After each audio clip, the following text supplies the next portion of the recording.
Since our 20-week ultrasound, Calvin was a little bit on the small side, so we had some extra ultrasounds scheduled to track his growth.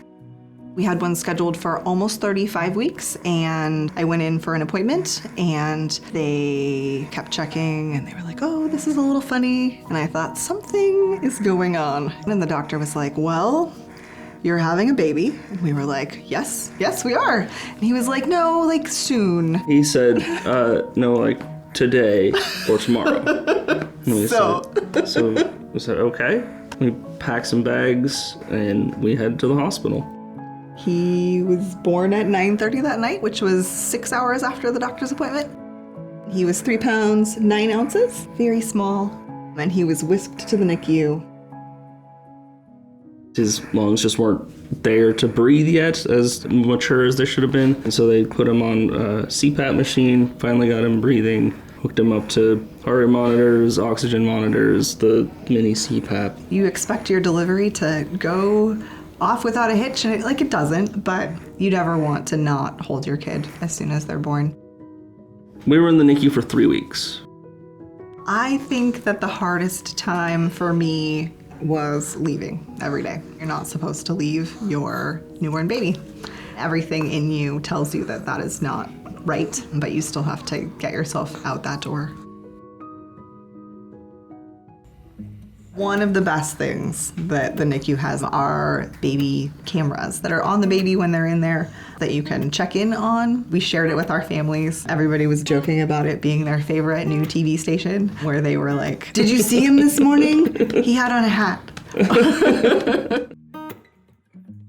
People ask about your experience in the NICU, and I said that they don't just take care of the babies. They take care of the whole family, and they checked in on how Margaret was doing at home, and there was a social worker who checked in with us to see if there were, different supports that we needed. We could not have been better cared for by all of the staff. One of the night nurses had taken a bunch of pictures of Calvin and left them for us without any of the machines on him. It was really a nice, personal touch. I think that's something that'll stay with us for a long time. Yeah. And then as our time went on, they start to let you participate in taking care of your baby. I really feel like we had the right nurses at the right time as well. They all reassured us when we were down and celebrated with us when he gained weight or when he got to take off his CPAP. There's this whole board in your room with things that have to be accomplished. The list just seemed so big, and it seemed impossible. And slowly but surely, we made it through the list, and then it was all checked off, and we were like, oh my gosh, okay. I think we get to go home now.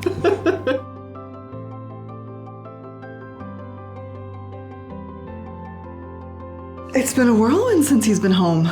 He's 3 months tomorrow. He's packing on weight, transitioning to being a family of 4, which is an adventure. His big sister loves him so much. If there's a blessing in this pandemic era, it's that we're all home. We have this time to sort of bond as a family that maybe we wouldn't have otherwise gotten.